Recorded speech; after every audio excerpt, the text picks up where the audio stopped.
मत पीते जाए उस्मान। अपने शौहर की बहुत फिक्र है। हाँ सिर्फ आप ही तो हैं मेरे उस्मान, आपके अलावा और किसका सोचूंगी मैं। हाँ हाँ।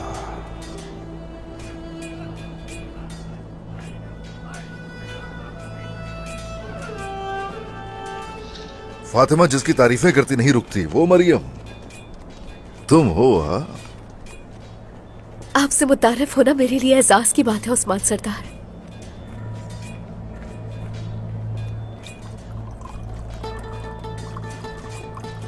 बस करो, छोड़ दो छोड़ दो छोड़ दो छोड़ दो, रुक जाओ,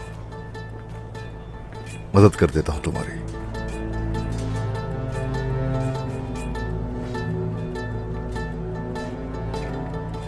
मैं पुरजोश हो गई थी, मुझे माफ कर दीजिए।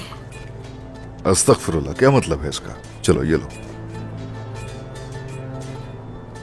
हाँ तो बताओ अपने बारे में।